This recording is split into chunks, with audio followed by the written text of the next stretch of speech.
नमस्ते दोस्तों, कैसे हैं आप। मैं Sujit Kumar incredible IAS academy में आपका हार्दिक स्वागत करता हूं। आज से एक नए सीरीज की शुरुआत हो रही है। अक्सर आपको शिकायत ही हमसे होती है कि सुजीत सर, आप कोई भी सीरीज स्टार्ट करते हैं तो उसको लास्ट तक नहीं लेके जाते हैं। ये बिल्कुल सही बात है, क्या करें, हमारे साथ कंडीशन ही ऐसी है। इतनी सारी क्लासेस रहती है ऑनलाइन और ऑफलाइन दोनों में कि वक्त ही नहीं मिल पाता यूट्यूब पे। लेकिन फिर भी वक्त से थोड़ा सा वक्त को चुरा के आपके सामने लाने की कोशिश करता हूं। और अब से जो है घटना चक्र का ये पूर्वावलोकन हिस्ट्री से शुरू किए हैं। जो क्लास मैं अपने संस्था सीओ सक्सेस में पढ़ाऊंगा, उसी के जो क्वेश्चन होंगे ये घटना चक्र से मैं आपको भी पढ़ाऊंगा। घबराने की कोई ज़रूरत नहीं है। लेकिन हाँ, एक बात ज़रूर मैं बताऊंगा कि ये सीरीज जो स्टार्ट हो रही है, इस सीरीज को अगर दिल से आप जी लीजिएगा तो मैं यकीनन कह सकता हूँ आपसे, चाहे वो बीपीएससी हो, यूपीपीसीएस हो, आरपीएससी हो, जेपीएससी हो, इन सब के प्रीलिम्स में आपकी हिस्ट्री के क्वेश्चन नहीं छूटेंगे, इसकी फुल गारंटी है। बात इसी की नहीं होगी, बाकी एक्स्ट्रा बात भी कहेंगे। बात को ना ज्यादा बढ़ाते हुए अपने सब्जेक्ट पे ही लौट के आते हैं। लेकिन हां, बस कोशिश यही होनी चाहिए आपकी कि जिस समय ये शिक्षण आप बैठ गए हैं सुनने के लिए, तो इसके बीच में कभी भी ना आगे बढ़ाइए, ना पीछे, ना बंद कीजिएगा। तब आपका ये सार्थक है, ऐसे कोई काम नहीं करेगा। चलिए 1857 की क्रांति को देखते हैं। बड़ा इंपॉर्टेंट है, यहां से दो क्वेश्चन जो है अक्सर इंडिया के हर एग्जाम में पूछा जाता है। हर वनडे हो, जेपीएससी हो, बीपीएससी हो, यूपीपीसीएस हो, या किसी भी पीएससी हो, या फिर आईएएस हो, यहां से पूछा ही जाता है। आइए थोड़ा चर्चा कर लेते हैं। दिसंबर 1856 में सरकार ने पुराने लोहे वाले बंदूक ब्राउन बेश के स्थान पर नवीन इनफील्ड राइफल ली। पहले जो है पुराने वाली बंदूक होती थी, उससे कोई समस्या नहीं होती थी। यहां जो समस्या हो गई, नवीन इनफील्ड राइफल प्रयोग कर दिया गया। अब देखिए समस्या इसके अंदर क्या हो रही है। जो ये यूज करने के बाद क्या होता था, इसमें जो कारतूस भरा जाता था वो दांत से तोड़ा जाता था। पकड़िएगा मेरी बात को, जो बातें बताई जा रहे हैं ना उसी को देखना। अभी जिस समय आप इस वीडियो को देख रहे हैं, ये 21वीं सदी चल रही है हिंदुस्तान में, ध्यान रखिएगा। पूरी दुनिया में 21वीं सदी चल रहा है, लेकिन आपको जो है आना होगा 19वीं सदी में। 19वीं सदी में आइएगा, तभी ये 1857 की क्रांति हम आपको समझा पाएंगे, आप सीख पाइएगा। एक बार ये अच्छे से सुन लीजिए, उसके बाद कोई भी क्वेश्चन आपका ऐसा नहीं होगा कि नहीं सॉल्व होगा। नवीन इनफील्ड राइफल आ गया। इसका परीक्षण डमडम, डम्बाला, सियालकोट में किया जाना था।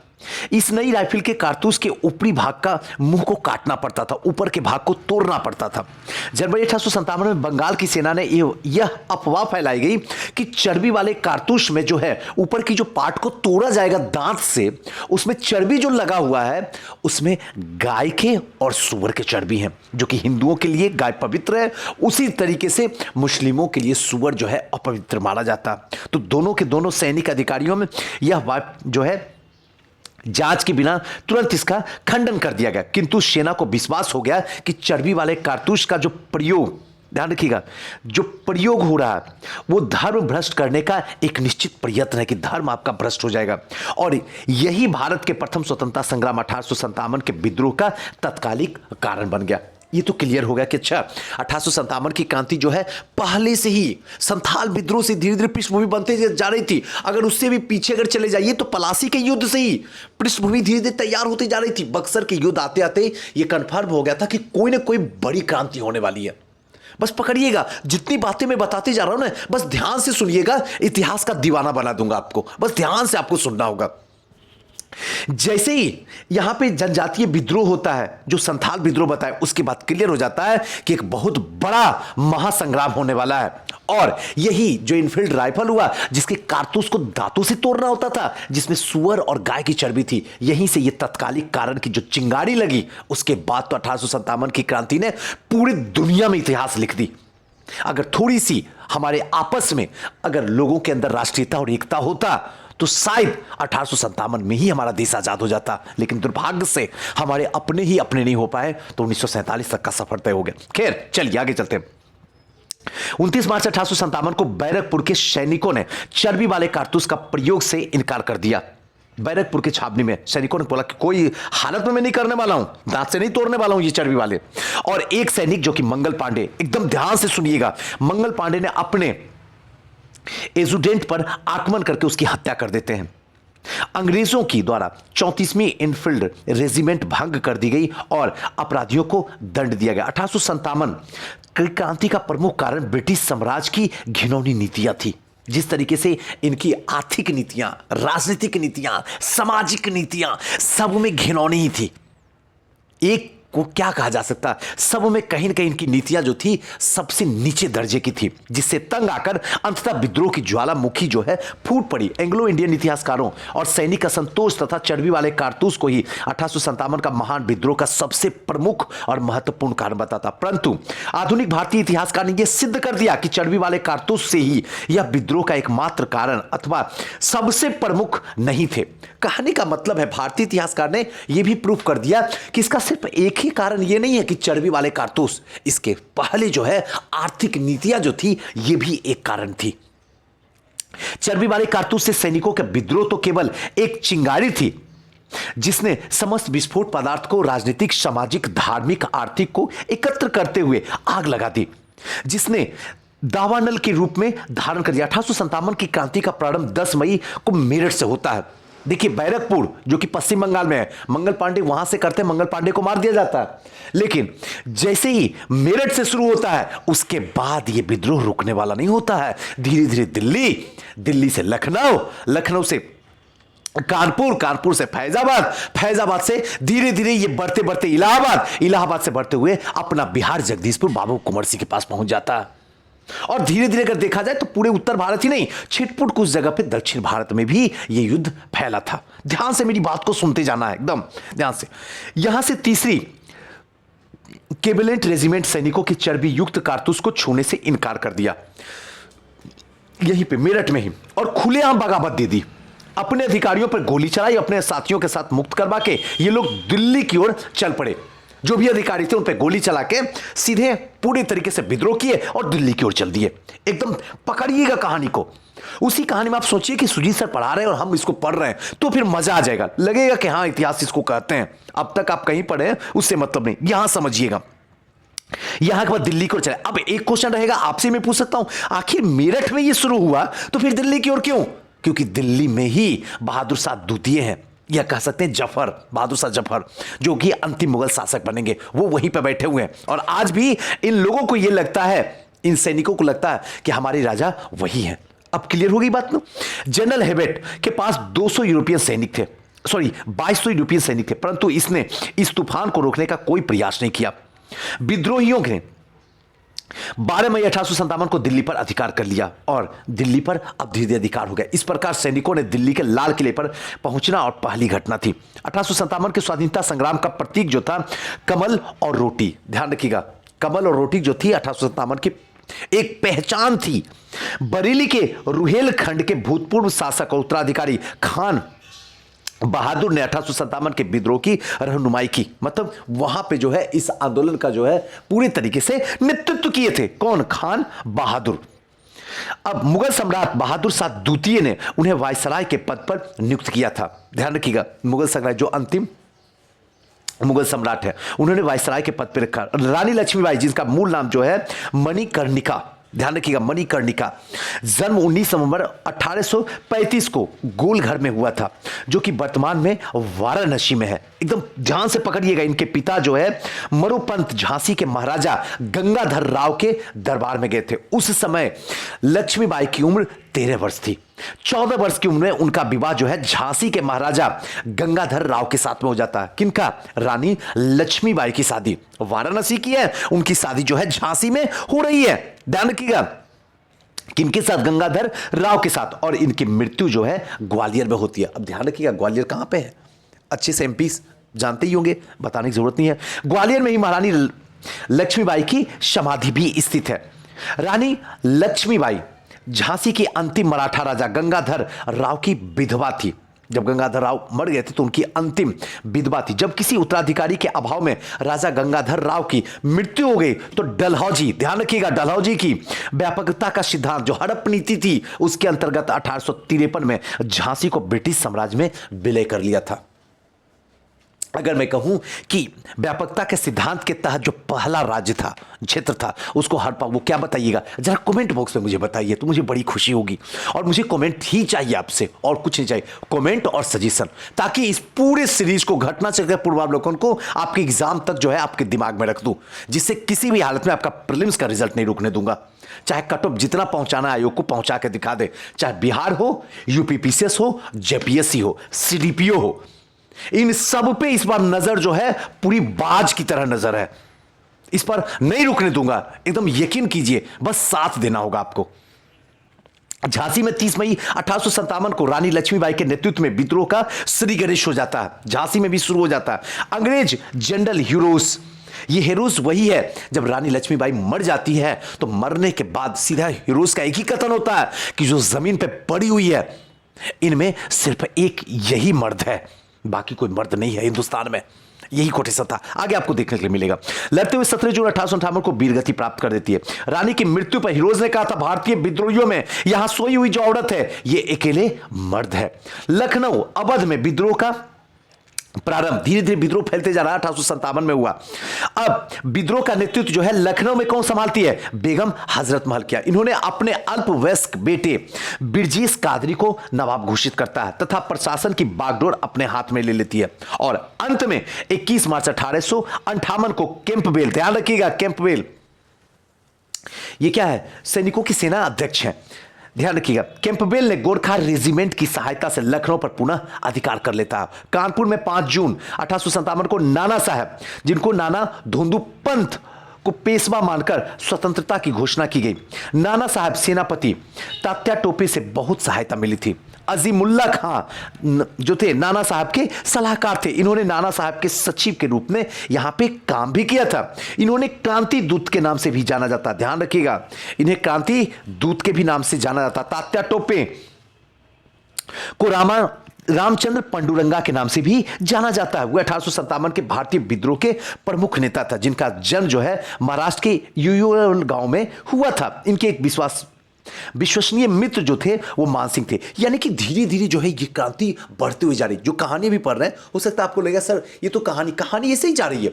धीरे धीरे ये विद्रोह फैलते हुए जा रहा है, फैलते हुए पहले लखनऊ में गया, लखनऊ से अवध में गया, अवध से धीरे धीरे जो है ये कहानी जो है धीरे धीरे आगे फैलते हुए फिर महाराष्ट्र में जा रही है, तात्या टोपे के पास में जा रही है। उसके बाद धीरे धीरे ये आगे बढ़ते हुए जा रहा है।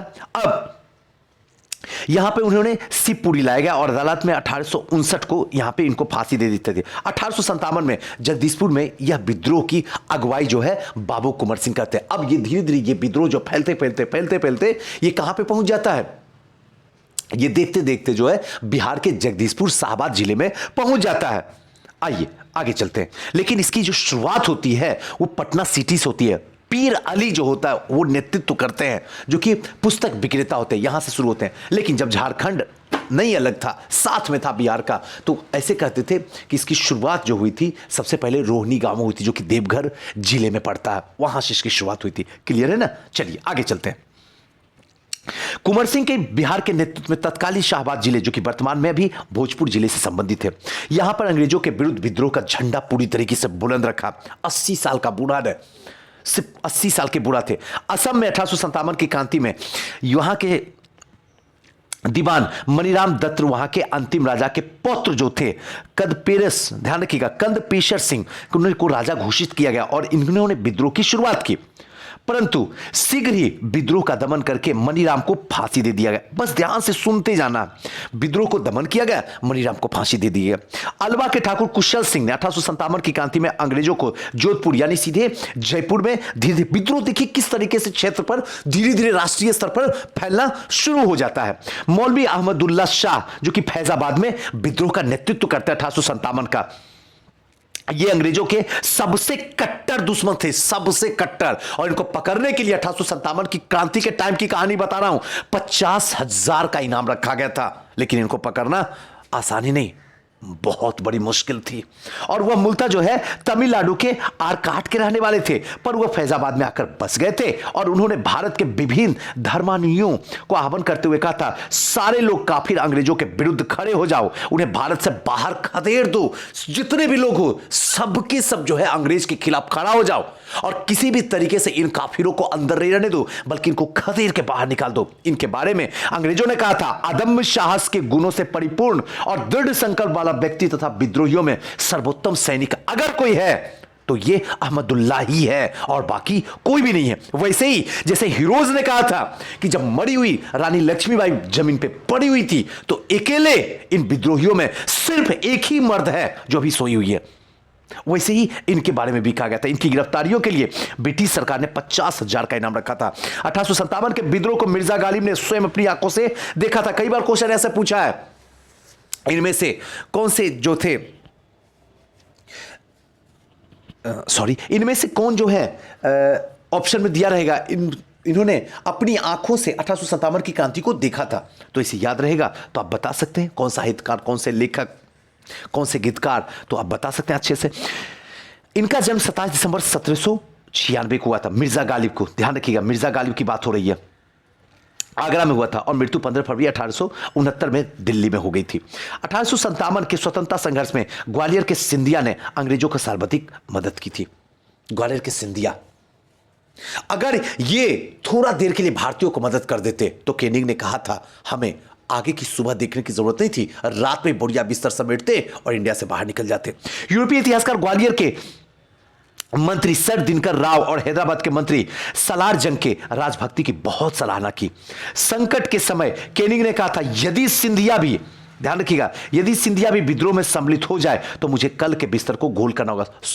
सॉरी मैंने ग्वालियर बताया था, सिंधिया भी, गलती हो गई। सिंधिया भी जो है एक तरीके से कहा जाए तो ग्वालियर सिंधिया हो गए, होलकर हो गए, ये सब तो इसी की मदद कर रहे थे। पढ़े लिखे जो व्यापारी वर्ग थे सब तो अंग्रेज की मदद कर रहे थे। 1857 के विद्रोह बहुत बड़े क्षेत्र में फैला हुआ था, इसे जनता का व्यापक समर्थन जो है प्राप्त था। फिर भी पूरे देश या भारतीय समाज के सभी अंगों में, वर्गों में यह अपनी लपेट में ले चुका था।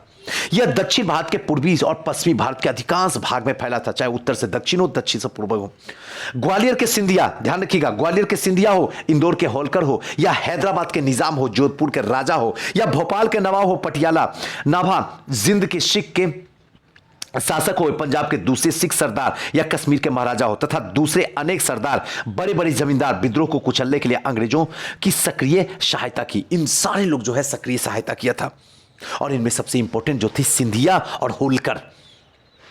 अगर सिंधिया नहीं मदद करता तो शायद हम जीत जाते, लेकिन खैर जो होने का था वो तो हो गया। गवर्नर जनरल केनिंग के बाद टिप्पणी करने बाद इन शासकों के सरदार के द्वारा तूफान के आगे बांध की तरह काम किया, वरना यह तूफान एक लहर में हमें बहा के लेके चला जाता था।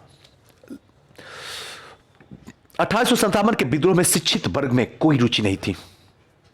यह 1857 का विद्रोह हुआ, जो शिक्षित लोग थे उनको कोई इंटरेस्ट नहीं था, जो इस महासमर का असफलता के प्रमुख कारणों में से एक था। 1857 के विद्रोह के समय भारत का गवर्नर जो था लॉर्ड कैनिंग था। ध्यान रखिएगा, गवर्नर जनरल लॉर्ड कैनिंग है और अंतिम गवर्नर जनरल भी लॉर्ड कैनिंग होगा और प्रथम वायसराय भी लॉर्ड कैनिंग होगा। चारों बता दिया हूं, ध्यान रखिएगा।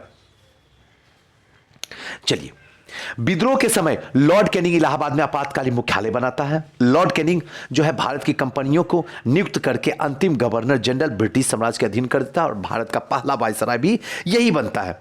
चलिए, बंबई, कलकत्ता, मद्रास में एक एक जो है उच्च न्यायालय की स्थापना की जाती है। सामाजिक सुधार के अंतर्गत विधवा पुनर्विवाह अधिनियम 1856 में केनिंग के समय में ही पारित हो गया था। विधवा पुनर्विवाह लाया जो गया था ये डलहौजी के टाइम में लाया गया था। ध्यान रखिएगा, विधवा पुनर्विवाह डलहौजी और ईश्वरचंद विद्यासागर ने दोनों मिल के लाए थे, 1856 के अधिनियम के तहत लाए थे और इसको जो है केनिंग के समय में पारित कर दिया गया था। 1857 के सिपाही विद्रोह भारत के प्रथम स्वतंत्रता संग्राम के नाम से और ब्रिटेन में इंडियन म्यूनिटी के नाम से अभिहित किया जाता है। 1857 के विद्रोह के समय बैरकपुर में lieutenant general sir John Bennett Harris की कमांडिंग ऑफिसर थे। जिस समय भारत के 1857 की क्रांति हुई, ब्रिटेन में बिस्कॉट पामरसन ब्रिटेन के प्रधानमंत्री थे। ध्यान रखिएगा, एक सेकेंड, हाँ, जिस समय 1857 की क्रांति भारत में गुजरती, उस समय ब्रिटेन में जो है बिस्कोट पामस्टन ब्रिटेन के प्रधानमंत्री थे। इनका कार्यकाल 1855 से 1858 था और ये जो संग्राम हुआ था 1857 में हुआ था। असफलता के मुख्य कारण किसी समान योजना, केंद्रीय संगठन की कमी थे। विद्रोहियों के नेता कोई संगठन के अभाव देखने में नहीं आई थी। इनके पास में कोई सुनियोजित कार्यक्रम का पूर्ण रूपेण अभाव था। इनमें अनुशासन की बहुत बड़ी कमी थी। कभी कभी तो ये अनुशासनहीन सेना के बजाय दंगाई भीड़ की तरह व्यवहार करने लगते थे। इनके पास कोई भविष्य मुख्य योजना, कार्यक्रम, सुसंगत विचारधारा, राजनीतिक परिप्रेक्ष्य का भाव का किसी भी तरीके का कोई दृष्टिकोण नहीं था। सब दृष्टिकोण से ही यह अभाव दिखता था। 14 सितंबर 1857 को अंग्रेजों के द्वारा दिल्ली पर अधिकार करने के क्रम में जनरल जॉन निकलसन की मृत्यु हुई थी। लखनऊ में 1857 के विद्रोह के दौरान अंग्रेज रेजिडेंस की रक्षा करते हुए सर हेनरी लॉरेंस और मेजर जनरल हॉवलॉक और जनरल नील की मृत्यु हुई। सर जेम्स आउट्रम और WT टेलर 1857 में विद्रोह को हिंदू मुस्लिम षड्यंत्र कहा गया था। ध्यान रखिएगा, आउट्रम और टेलर, ध्यान रखिएगा, आउट्रम और टेलर जो है हिंदू मुस्लिम षड्यंत्र का परिणाम बताया था। आउट्रम का विचार था कि हिंदू मुस्लिम षड्यंत्र था जिसमें हिंदू शिकायतों का लाभ उठाया था। जॉन लॉरेंस और सीले के अनुसार यह केवल सैनिक विद्रोह था। TR होम्स के अनुसार यह बर्बरता और सभ्यता के बीच का युद्ध था। बर्बरता कहा गया था भारतीयों को और सभ्यता जो कहा गया था वो ब्रिटिश को कहता। BD सावरकर ने अपनी पुस्तक the Indian war of independence 1857 में इस विद्रोह का सुनियोजित स्वतंत्रता संग्राम की संज्ञा देते हैं। कौन? ध्यान रखिएगा, BD सावरकर, बहुत इंपॉर्टेंट है।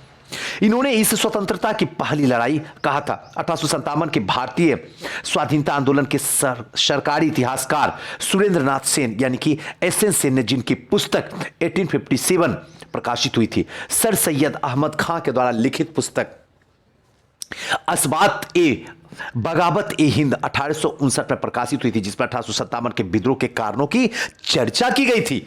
भारत सरकार के द्वारा RC मजूमदार ने 1857 के विद्रोह के इतिहास लिखने के लिए नियुक्त किया गया था। भारत सरकार सबसे पहले जो है RC मजूमदार को जो है 1857 के इतिहास को लिखने की जिम्मेदारी दी गई थी। बाद में जो है SN सेन को दे दिया गया था, परंतु सरकारी समिति के अनबन हो जाने के कारण इन्होंने इस काम को करने से इनकार कर दिया और अपनी पुस्तक द स्पोनिमिलिटी एंड रिबेलियन ऑफ 1857 को स्वतंत्रता रूप में वर्ष 1957 में प्रकाशित किया गया। मजूमदार ने ही 1857 के विद्रोह को तथाकथित प्रथम राष्ट्रीय स्वतंत्रता संग्राम, ना तो प्रथम, ना तो राष्ट्रीय और ना तो स्वतंत्रता संग्राम कहा था RC मजूमदार के द्वारा। तो ध्यान रखिएगा, 1857 के विद्रोह का सबसे महत्वपूर्ण परिणाम महारानी विक्टोरिया की उद्घोषणा थी और यह उद्घोषणा 1 नवंबर 1858 को इलाहाबाद में के दरबार में लॉर्ड कैनिंग के द्वारा उद्घोषित की गई थी। इसमें भारत की कंपनी का शासन जो है यहां पे समाप्त कर दिया गया था। भारत का शासन सीधे क्राउन के अधीन कर दिया गया था। इस उद्घोषणा के बाद भारत में ब्रिटिश साम्राज्य के विस्तार पर रोक और लोगों को धार्मिक मामलों में हस्तक्षेप न करना, एक समान कानूनी जो है सुरक्षा सबको उपलब्ध करवाना था। भारतीय रजवाड़ों के प्रति विजय विलय की नीति को परित्याग कर देना था। सरकार ने राजाओं को गोद लेने की अनुमति प्रदान कर दी और अविश्वास ब्रिटिश शासन के द्वारा पूरे नहीं किए जा सकते। 1857 के विद्रोह के दमन के बाद ब्रिटिश सरकार ने भारतीय फौज में नवगठन पील आयोग के गठन किया गया, जिसने सेना के रेजिमेंट को जाति, समुदाय, धर्म के आधार पर विभाजित किया। यूरोपीय सैनिकों की संख्या 1857 में से पहले जो था 45,000 थी और अब जो है 65,000 कर दी गई। भारतीय सैनिकों की संख्या 2,38,000 से घटाकर 1,40,000। जहां पे यूरोपीय सैनिकों की संख्या को बढ़ाई गई, वहीं पे भारतीयों को घटा दी गई। बंगाल में यूरोपीय सैनिकों की भारतीय संख्या जो थी 1:2 था, अनुपात रखा गया, जबकि मद्रास और बंबई में यह अनुपात 1:3 रखा गया था। 1:3 का मतलब समझ में आया, 1 ब्रिटिशियस और 3 जो है भारतीय।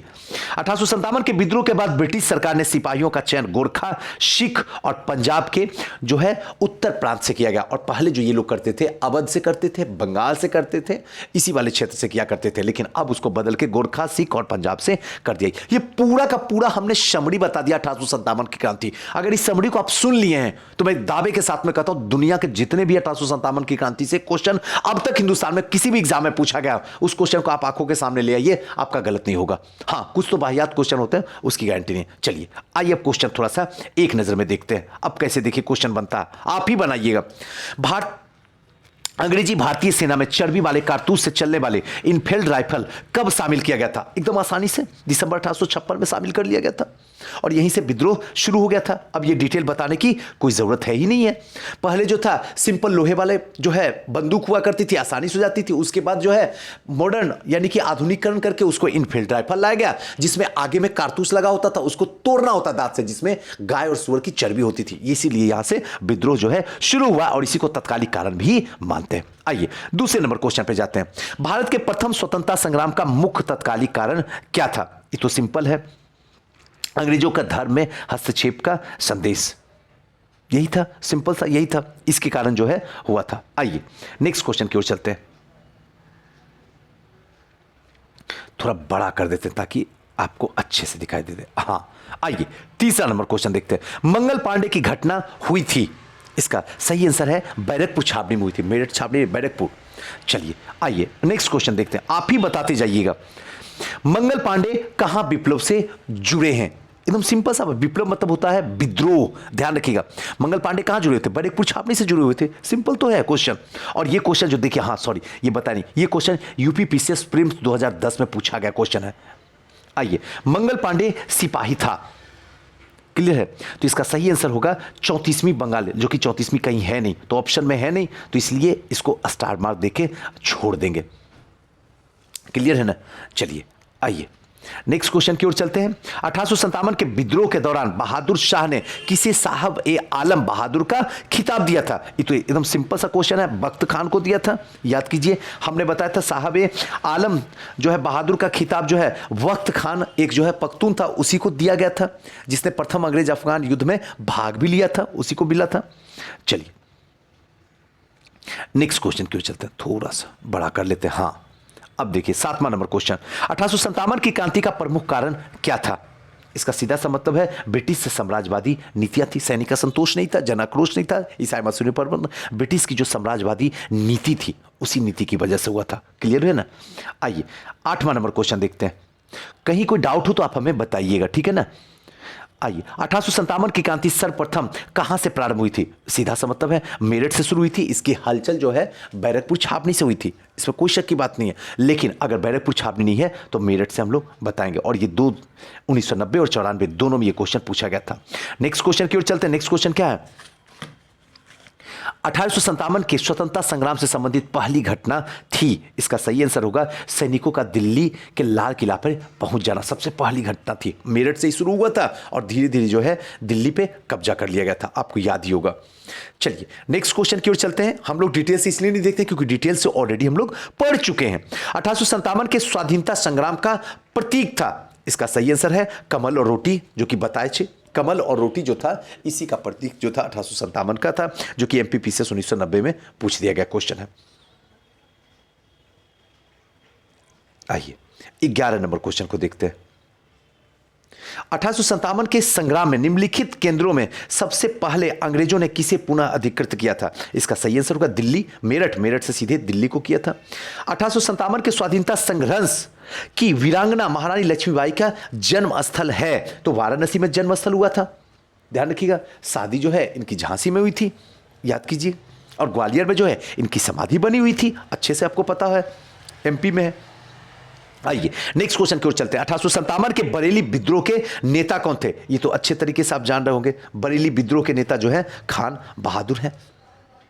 क्लियर है? आइए नेक्स्ट चलते हैं। महारानी लक्ष्मीबाई की समाधि कहां? अभी जस्ट हम बताए हैं, ग्वालियर में है।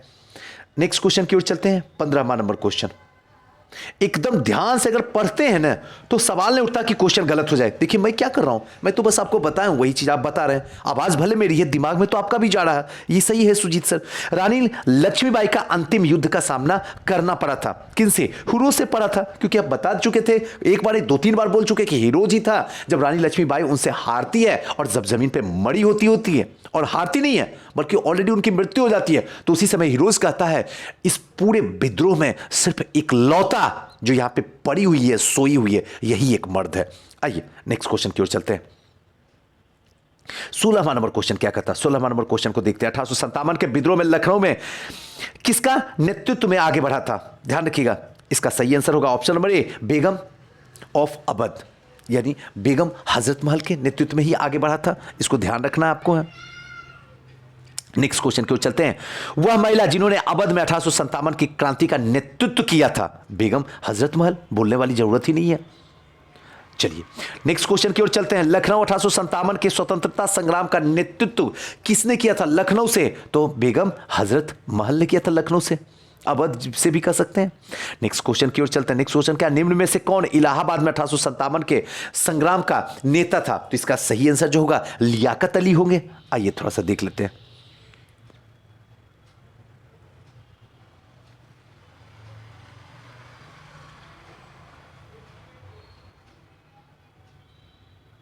हाँ देखिए ऑप्शन नंबर डी है ना, option number D Liyaqat Ali 1857 में इलाहाबाद, जो कि अभी प्रयागराज बन गया, लियाकत अली, मौलवी लियाकत अली ने संभाला था। चलिए 20वां नंबर क्वेश्चन की ओर चलते हैं। 20वां नंबर क्वेश्चन क्या कहता है? 1857 के संघर्ष में भाग लेने वाले सिपाहियों का सर्वाधिक संख्या थी, इसका सही आंसर है अवध से थी। नेक्स्ट क्वेश्चन की ओर चलते हैं। सब कुछ बता चुके हैं, सबसे ज्यादा 75,000 सेना थी लगभग।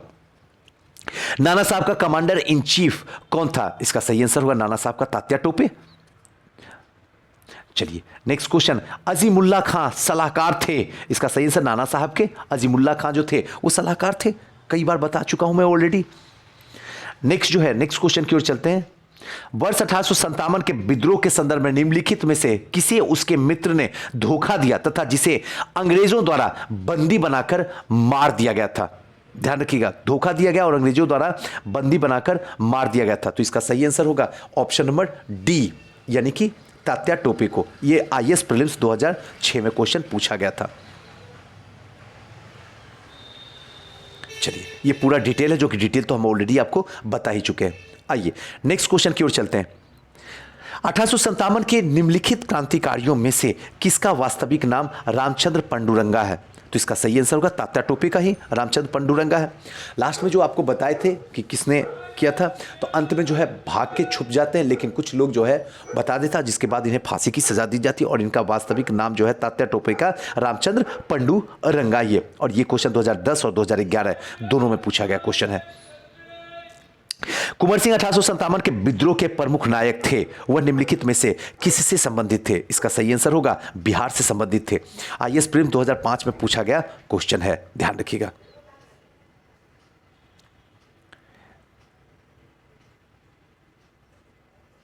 चलिए नेक्स्ट आते हैं 26वां नंबर क्वेश्चन पे। कुंवर सिंह अंग्रेजों के खिलाफ 1857 के विद्रोह में किस जगह शामिल हुए थे? इसका सही आंसर जो होगा ऑप्शन नंबर ए, आरा में शामिल हुए थे, ध्यान रखिएगा। 1857 की क्रांति के दौरान बिहार में क्रांतिकारियों का नेता था, इसका सही आंसर होगा बाबू कुंवर सिंह। क्लियर हो रहा है, एकदम अच्छे तरीके से समझ में आ रहा होगा। कुंवर सिंह ने 1857 के विद्रोह का नेतृत्व किस प्रांत से किया था? तो इसका सही आंसर होगा बिहार प्रांत से किया था 1857 में वीर कुंवर सिंह। आइए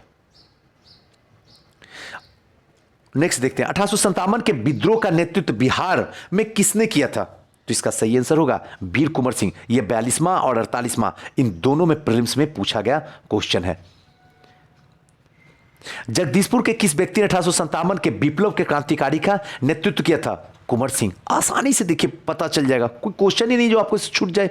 जगदीशपुर के राजा थे, कौन थे? कुंवर सिंह ही थे, ऑप्शन नंबर डी। पटना के 1857 के स्वतंत्रता संग्राम के नेता थे, कौन थे?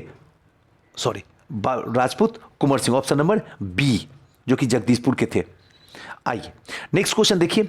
निम्नलिखित में से कौन असम में 1857 की क्रांति के नेता थे? हां, यहां जाके थोड़ा सा दिक्कत होगा, लेकिन हमने आपको बता दिया था मनीराम, याद कीजिए, असम में मनीराम।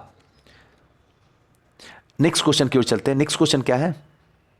1857 के विद्रोह को किस उर्दू कवि ने देखा था? कई बार ये क्वेश्चन पूछा गया, 45वां बीपीएससी प्रीलिम्स में भी पूछा गया है। इसका सही होगा मिर्जा गालिब, जो कि हमने आपको बताया भी था। आइए नेक्स्ट में देखते हैं। सुप्रसिद्ध उर्दू शायर मिर्जा गालिब का मूल स्थान था, इसका सही आंसर है आगरा मूल स्थान था, और इनकी मृत्यु जो है वो दिल्ली में हुई थी, मैंने आपको बताया था। चलिए नेक्स्ट क्वेश्चन की ओर चलते हैं। आजादी की पहली लड़ाई 1857 में किसने भाग नहीं लिया था? ध्यान रखिएगा, तात्या टोपे, रानी लक्ष्मीबाई, बहादुर शाह जफर या भगत सिंह? तो option number D, Bhagat Singh ने भाग नहीं लिया था। चलिए नेक्स्ट क्वेश्चन की ओर चलते हैं। 1857 के विद्रोह के निम्नलिखित में से कौन संबंधित नहीं थे? बेगम हजरत महल संबंधित थे, कुंवर सिंह संबंधित थे, मौलवी अहमदुल्ला संबंधित थे, लेकिन उधम सिंह सम्मिलित नहीं थे। Option number C. आइए नेक्स्ट क्वेश्चन को देखते हैं। नेक्स्ट क्वेश्चन देखिए, निम्नलिखित वर्गों में किसने 1857 के विद्रोह में भाग नहीं लिया था? खेतीहर मजदूर लिया था, साहूकार लिया था, कृषक लिया था, जमींदार यहां पे नहीं लिया था। तो इनमें से किसने? तो ऑप्शन नंबर जो होगा डी होगा, दूसरा और चौथा भाग नहीं लिया था। यानी कि यहां पे सॉरी, जो साहूकार हो गए, जमींदार हो गए, ठीक है ना, या सुदखोर हो गए, ये दोनों नहीं लिए थे। खेतीहर मजदूर और कृषक तो इसमें भाग लिए ही थे। ऑप्शन नंबर डी इसका सही होगा। 46 नंबर क्वेश्चन देखते हैं। 46 नंबर क्वेश्चन क्या है, इसको देखते हैं। निम्नलिखित में से कौन एक क्षेत्र 1857 के विद्रोह से प्रभावित नहीं था? झांसी तो था ही, रानी लक्ष्मी, जगदीशपुर तो था ही, वीर कुंवर सिंह, लखनऊ तो था ही, बेगम हजरत महल, लेकिन चित्तौड़ नहीं था। ऑप्शन नंबर बी इसका सही होगा। आईएएस प्रीलिम्स 2005 और उत्तराखंड 2006 में ये क्वेश्चन पूछा गया। सूची 1 और 2 को जो है मिलाना है। अब देखिए, झांसी आप अपने से मिलाइए, आपको मैं देता हूं मिलाने के लिए। झांसी, जैसे झांसी होगा सीधे चला जाएगा रानी लक्ष्मीबाई, लखनऊ बेगम हजरत महल में चली जाएगी, कानपुर, एक सेकेंड देखिए, कानपुर मौलवी अहमद शाह, फैजाबाद अली मुज्जर खां। चलिए इसका सही आंसर होगा ऑप्शन नंबर ए। चलिए नेक्स्ट आते हैं। सूची 1 और 2 को फिर से मिलाना। नाना साहेब, थोड़ा सा इसको और ऊपर करते हैं। हाँ, अब देखिए, मनीराम ये बिल्कुल सही है, असम में। मौलवी अहमदुल्ला लखनऊ में, ये तो फिर गलत है, ये सही है। दूसरा नाना साहब, ये भी गलत है। आइए कुट को देखते हैं, सही करते हैं मैचिंग में। ऑप्शन नंबर डी सही है, 1 का 2 होगा। नाना साहब कानपुर चले जाएंगे। उसके बाद बी का जो है 1 होगा, बी का ए, यानी कि हामिद अली खान जो है दिल्ली चले जाएंगे। उसके बाद सी जो होगा, सी का 3 होगा, यानी कि लखनऊ, और डी का जो होगा 4 असम होगा। आइए थोड़ा सा देख लीजिए। नाना साहब कानपुर, जो इसका स्थान होगा। नवाब हमीद अली खान दिल्ली होगा, मौलवी अहमदुल्लाह ये लखनऊ होंगे, और मनीराम दीवान ये असम होंगे। नेक्स्ट, 1857 में किसने इलाहाबाद में आपातकालीन मुख्यालय बनाया था? इसका सही आंसर होगा लॉर्ड कैनिंग ने, जहां पे यहीं के बाद गवर्नर जनरल के बाद जो है ये वायसराय बनते, यहीं के बाद जो है महारानी विक्टोरिया के पास में इनको जो है पत्र पढ़ना था, और यहीं के बाद जो है कंपनी जो है ब्रिटिश के हाथों, सॉरी, ईस्ट इंडिया कंपनी के हाथों से निकल के ब्रिटिश के पास में चला आया था। चलिए नेक्स्ट क्वेश्चन की ओर चलते हैं। 1857 के विद्रोह के समय ब्रिटिश प्रधानमंत्री कौन थे? ये तो बड़ा आसान है, पामस्टर। ध्यान रखिएगा, कई बार क्वेश्चन पूछा भी जा चुका है। निम्नलिखित में से किसका नाम 1857 के विद्रोह से नहीं जुड़ा हुआ है? इसका सही आंसर होगा कर्नल लेगर, इसका तो नाम ही नहीं जुड़ा हुआ। वेस्लर, इसका भी नाम नहीं जुड़ा हुआ। लेफ्टिनेंट कर्नल गिब्स, इसका भी नाम नहीं जुड़ा। उपरोक्त में से सभी, ऑप्शन नंबर डी, उपरोक्त में से सभी, इनमें से किसी का नाम जो है 1857 की क्रांति से जुड़ा हुआ बिल्कुल नहीं है। 1857 का विद्रोह मुख्यतः किस कारण असफल रहा? इसका सही आंसर होगा किसी समान योजना, केंद्रीय संगठन की कमी थी। कोई योजना नहीं, कोई उद्देश्य ही नहीं था। कहां जाना है पता ही नहीं है। अगर जीत भी जाते तो हिंदुस्तान को कहां ले जाना है, इसका किसी के पास में कोई पता नहीं है। नेक्स्ट क्वेश्चन की ओर चलते हैं। निम्नलिखित में से उन ब्रिटिश अधिकारियों में लखनऊ में अपना जीवन खोया था? इसका सही आंसर होगा ऑप्शन नंबर सी, 2, 3 और 4, यानी कि नील, हेवलॉक और लॉरेंस। ये तीनों की आपको हमने बताया था। ये तीनों के तीनों जो है अपना जीवन जो है कहाँ पे खोया था? तो ध्यान रखिएगा, लखनऊ, नवाबों के शहर में अपना खो दिया था। नेक्स्ट है, विचार कीजिए। कथन 1, 1857 के प्रथम स्वतंत्रता संग्राम ब्रिटिश सरकार से स्वतंत्रता प्राप्त करने में असफल रहा। कारण, बहादुर शाह जफर के नेतृत्व में जन सहयोग नहीं मिला और अधिकांश महत्वपूर्ण रियासतें के शासक उनका साथ देने से कतरा रहे थे। तो इसका सही आंसर जो होगा वो होगा ऑप्शन नंबर ए, को और का दोनों सत्य है। का जो है को का सही स्पष्टीकरण जो है कर रहा है। चलिए थोड़ा सा नेक्स्ट क्वेश्चन में आते हैं। निम्नलिखित में से किसने 1857 के विद्रोह को एक षड्यंत्र की संज्ञा दिया था? तो ध्यान रखिएगा, ऑट्रम और टेलर जो है ये एक षड्यंत्र था, हिंदू मुस्लिम का षड्यंत्र का संज्ञा ऑट्रम और टेलर ने दिया था। चलिए नेक्स्ट क्वेश्चन की ओर चलते हैं। तथाकथित प्रथम राष्ट्रीय स्वतंत्रता संग्राम, ना तो प्रथम, ना तो राष्ट्रीय, ना तो स्वतंत्रता संग्राम था, इस कथन किससे संबंधित है? तो आरसी मजूमदार से। ऑप्शन नंबर ए इसका सही होगा। किसने लिखा था इस निर्णय से इनकार करना कठिन है कि तथाकथित 1857 का प्रथम राष्ट्रीय स्वतंत्रता संग्राम ना तो प्रथम था, ना राष्ट्रीय था और ना ही स्वतंत्रता संग्राम था? आरसी मजूमदार साहब ने ही कहा था। नेक्स्ट, 1857 की क्रांति के बारे में निम्नलिखित में से कौन सी एक अवधारणा सही है? इनमें से कौन सी एक अवधारणा जो है ये सही है? तो इसका सही आंसर होगा ऑप्शन नंबर सी। इसने भारत में ईस्ट इंडिया कंपनी के शासन प्रणाली को मृत बना दिया था। चलिए नेक्स्ट क्वेश्चन, चलिए यही आपका नेक्स्ट क्वेश्चन रहा। एक सेकेंड, हाँ एक और है। महारानी विक्टोरिया ने भारतीय प्रशासन को ब्रिटिश ताज के नियंत्रण में लेने की घोषणा कब किया था? तो 1 नवंबर 1858 को किया था, जब समाप्त हो गई थी 1757 की क्रांति। गवर्नर जनरल का पद समाप्त कर दिया गया था, सत्ता जो है कंपनी से निकल के क्राउन के हाथ में था, तभी हुआ था। चलिए नेक्स्ट क्वेश्चन की ओर चलते हैं। समाग्री विक्टोरिया ने 1858 की घोषणा में भारतीयों को बहुत सी चीजें दिए जाने का आश्वासन दिया था। निम्न आश्वासन में से कौन सा ब्रिटिश शासन ने पूरा किया था? तो इसकी सही आंसर है ऑप्शन नंबर ए, यानी कि रियासतों को हड़पने की नीति को समाप्त कर दी जाए, जो कि हड़प नीति थी डलहौजी को, इसको समाप्त कर दिया गया था। महारानी विक्टोरिया की उद्घोषणा 1858 के उद्देश्य में क्या था? चलिए ये क्वेश्चन यहीं तक रखते हैं। तो ये पूरा का पूरा कंप्लीटली जो है 40 मिनट में आपका 1857 की क्रांति को घुमा दिए। मुझे उम्मीद है ये वीडियो बहुत अच्छा लगा होगा आपको। अच्छा लगा तो ज़रूर कमेंट कीजिएगा और साथ साथ में अगर कोई सजेशन हो तो ज़रूर बताइएगा, और हो सके अगर मदद ही करना चाहते हैं तो वीडियो को शेयर कीजिए। थैंक यू, नमस्कार।